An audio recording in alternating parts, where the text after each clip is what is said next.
Welcome back students. Welcome to the video series of Vivekanand Public School Sohagpur. We are here with the part 2 of the chapter Lost Child from class 9's book Moments, which is your supplementary reader. So let's start. पिछले video में हमने पढ़ा कि किस तरह एक बच्चा अपने पेरेंट्स के साथ मेले में घूम रहा है और अलग अलग चीज़ों की डिमांड अपने पेरेंट्स से करता है। कभी मिठाइयाँ देखकर खुश होता है, कभी रंग बिरंगे गुब्बारे देखकर, कभी स्नेक चार्मर यानी सपेरे को देखकर, और उसे कहीं ना कहीं ये पता है कि वो इन सब को देखकर खुश हो रहा है, पर जब भी वो अपने पेरेंट्स से उन चीज़ों की डिमांड करेगा तो वो उसे नहीं दिलाएंगे और वो उसे डांट कर आगे ले जाते हैं। कभी वो अपने पेरेंट्स से आगे दौड़ जाता है, कभी पीछे रह जाता है और वो बहुत ही ज़्यादा खुश है।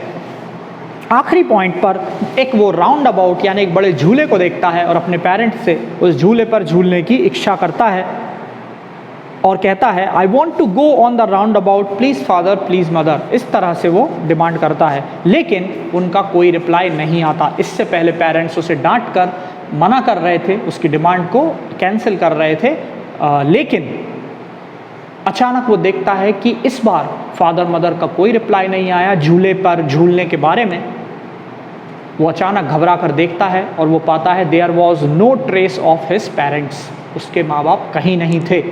वो दोनों साइड देखने की कोशिश करता है, पीछे देखता है, पर there was no sign of them. ऐसा अपने पेरेंट्स का एब्सेंस पाते ही started crying very loudly and started sobbing. वो सिसक कर बहुत तेज रोने लगता है। वो बहुत ज़्यादा डर जाता है। Tears rolled down from his eyes. आंसू उसकी आंखों से नीचे बहने लगते हैं। हॉट एंड फियर्स, गर्म आंसू हैं, फियर्स डर से भरे हुए हैं, और पैनिक स्ट्रिकन हो गया है वो घबराहट से। उसको कुछ समझ में नहीं आ रहा है, ना डायरेक्शन सूझ रहा है, ना समझ आ रहा है कि मैं कहाँ जाऊँ। वो काफ़ी छोटा है। He ran to one side first, पहले वो एक तरफ लगातार दौड़ता है, then to the other side, और फिर दूसरी तरफ दौड़ता है।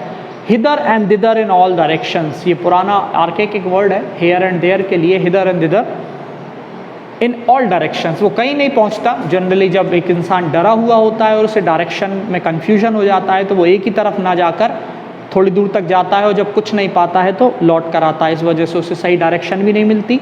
इसी तरह वो मेले में यहाँ से वहाँ भागता है, उसे अपने पेरेंट्स का कोई साइन नहीं मिलता। उसकी जो येलो कलर की टर्बन यानी पगड़ी है अनटाई हो जाती है, खुल जाती है। उसके क्लॉथ्स जो है बहुत मडी हो जाते हैं, कीचड़ और मिट्टी लग जाती है उनमें, लेकिन वो बेसुध है, उसे कुछ भी समझ नहीं आ रहा है। वो सिर्फ अपने पेरेंट्स को ढूंढ रहा है। Having run to and fro in a rage of running for a while he stood defeated. थक हार कर उसको ऐसा लगता है कि अब मेरे पेरेंट्स उसे नहीं मिल रहे हैं। भाग भाग कर वो थक जाता है और एक जगह आकर खड़ा हो जाता है। And his cries suppressed into सॉब्स। अब वो जो जोर जोर से चीखे मार मार के रो रहा था, थक हार कर उसकी जो क्राइंग है वो सॉबिंग यानी सिसकने में कन्वर्ट हो जाती है, आवाज़ धीमी हो जाती है। At little distance on the green grass he could see through his filmy eyes man and women talking. Filmy eyes क्यों कहा है? फिल्मी यानी झिल्ली होता है जिसके आर पार हमें धुंधला दिखाई देता है। उसकी आंखों में आंसू भरे हुए हैं, इसलिए उसे क्लियर नहीं दिख रहा है। थोड़ी दूरी पर उसे दिखता है कि बहुत सारी औरतें, बहुत सारे आदमी भीड़ लगाकर खड़े हुए हैं। वो देखने की कोशिश करता है। ब्राइट येलो क्लॉथ्स और भीड़ वहाँ पर दिखाई देती है। उस भीड़ में वो अपने मदर फादर को पहचानने की कोशिश करता है, पर वो उसे कहीं नहीं दिखते। और वो देखता है कि जो भीड़ लगी हुई है, लोग हंस रहे हैं, चिल्ला रहे हैं और बहुत मज़े कर रहे हैं, क्योंकि वो एक मेला है। नेक्स्ट पैराग्राफ कहता है ही रैन क्विकली अगेन। वो फिर उस भीड़ की तरफ दौड़ता है और इस बार उस भीड़ की जगह पर वो श्राइन है, शायद वहाँ पर मंदिर है, वहाँ जाता है और देखता है कि वो क्राउड वहाँ पर क्यों है। Every little inch of space was congested with man. इतना सा इंच भी वहाँ खड़े होने की जगह नहीं है, भीड़ से भरी हुई है। लेकिन वो छोटा है हाइट में, तो वो लोगों के पैरों के बीच में से यानी साइड से निकल कर भाग रहा है और अपने पेरेंट्स को ढूंढ रहा है और सिर्फ एक ही आवाज़ लगा रहा है, mother father mother father. Near the entrance to the temple the crowd became very thick. जहाँ पर उस मंदिर में अंदर जाने का द्वार था, जहाँ एंट्रेंस थी, वहाँ भीड़ बहुत ही ज़्यादा बढ़ गई है। लोग एक दूसरे को धक्का मुक्की कर रहे हैं, जॉसलिंग कर रहे हैं। कुछ वजनदार, ख़तरनाक, उसको अब सब डरावने लग रहे हैं क्योंकि मदर फादर को नहीं मिल रहा है। जब छोटे बच्चे को उसके अपने लोग नहीं मिलते हैं तो वो उसको सारे लोग डरावने लगते हैं, वो सबसे डर जाता है। उनकी आँखों में उसे मर्डरस आइज़, उसकी आँखें ऐसी लग रही हैं लोगों की, और बहुत ही घबराहट, उसे ऐसा लग रहा है कि सारे जाइंट्स, सारे राक्षस मेरे आजू बाजू घूम रहे हैं, ऐसा वो करता है। हो सकता था कि वो किसी के पैरों के नीचे आकर दब जाता या दो लोगों के बीच में दब जाता। अगर वो इतनी ज़ोर ज़ोर से रो नहीं रहा होता या चीख नहीं रहा होता तो शायद वो लोगों के बीच में दब जाता, क्योंकि लोगों के मूवमेंट्स बहुत ही ब्रूटल थे। He might have been trampled under foot. Trample का यानी होता है कुचल जाना, जिसको हम रन ओवर कहते हैं। अगर वो बहुत ही highest pitch of his voice पे चीख नहीं रहा होता तो। A man in the surging crowd, बढ़ती हुई उस भीड़ में किसी ने उसकी आवाज़ सुनी और स्टूपिंग विद ग्रेट डिफिकल्टी उस तक आया, lifted him up in arm, उसे गोद में उठा लिया और पूछा बच्चे से, how did you get here, तुम यहाँ कैसे आए, तुम किसके बच्चे हो, whose baby are you. The man asked as he steered clear of the mass. वो बच्चे से पूछता जा रहा था और अपने हाथों से भीड़ को अलग करके बाहर की तरफ जाने लगा। बच्चा उस आदमी को देखकर शांत नहीं हुआ, बल्कि और बुरी तरीके से और ज़ोरों से रोने लगा और एक ही बात कह रहा था, I want my mother, I want my father. The man tried to soothe him by taking him to the roundabout, will you have a ride on this horse. वो व्यक्ति उसे शांत करने की कोशिश कर रहा था, उसे झूले झुलाने का लालच देता है।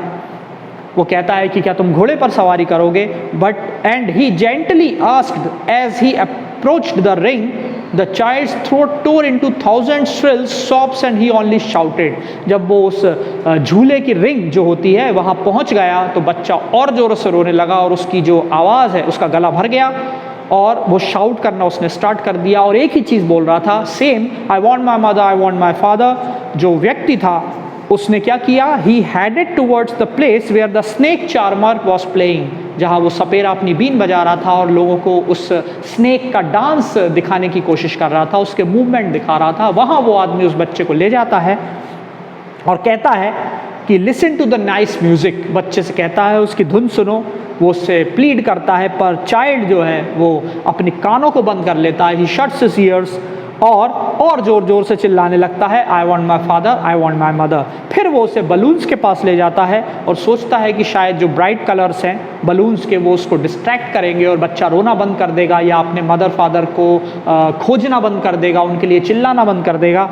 तो होता क्या है, वो उसे चुप नहीं करा पाता। वो उसको बताता है कि देखो, would you like a rainbow coloured balloon, का 7 कलर वाले जो बलून्स वहाँ हैं वो उसको दिलाने की उसको लालच देता है, पर वो बच्चा बिल्कुल चुप नहीं होता और सिसकता रहता है और सिसक कर धीरे धीरे, चूँकि वो रो रो कर थक चुका है, वो एक ही बात दोहराता है, उसे अपने माता पिता की ज़रूरत है, वही उन्हें चाहिए, उसे और कुछ नहीं चाहिए। The man is still trying to make the child happy, पर वो आदमी लगातार अपनी कोशिश करता है, he do not lose his efforts to soothe the child, और उसे गेट तक ले जाता है जहाँ पर फ्लावर बेचने वाली, वो माला बेचने वाला सेलर बैठा हुआ है और कहता है, can you smell those nice flowers, क्या तुम्हें उन खुशबूदार फूलों की खुशबू आ रही है, और would you like a garland to put round your neck, क्या मैं तुम्हारे लिए एक माला खरीद लूँ जिससे तुम अपने गले में लटकाओगे। Child turned his nose away, वो अपनी नाक को इधर कर लेता है और उस खुशबू से अब उसे कोई मतलब नहीं रहता, जिन चीज़ों के लिए वो पहले इतना परेशान हो रहा था या पेरेंट्स से विश कर रहा था। And he reiterated his sob, लगातार एक के बाद एक वो सिर्फ रोना जारी रखता है और अपनी वही बात, I want my father, I want my mother कहता है। Thinking to humour his disconsolate charge by a gift of sweet, अब वो सोचता है कि एक काम करता हूँ, इसे मिठाइयों का लालच देता हूँ, तो इसका जो डिसकंसोलेट चार्ज है, यानी कि जो इतना पागलों की तरह रो रहा है और चुप नहीं हो रहा है, शायद वो मिठाइयों के लालच से खुश हो जाएगा। वो उसको काउंटर पर ले जाता है स्वीट्स के और कहता है, which sweet would you like to have. बच्चा जो है अपना फेस स्वीट शॉप से टर्न कर लेता है, उस तरफ देखता भी नहीं है और I want mother, I want my father कहता है। इससे ये हमें पता चलता है कि वो किस तरह अपने पेरेंट्स से लगातार एक एक चीज़ की डिमांड कर रहा था और उनकी जो रिफ्यूज़ल था कि वो नहीं दिलाएंगे, उसे वो जानता था, पर चूँकि वो एक बच्चे का माइंड है, वो लगातार उस चीज़ के लिए विश कर रहा था।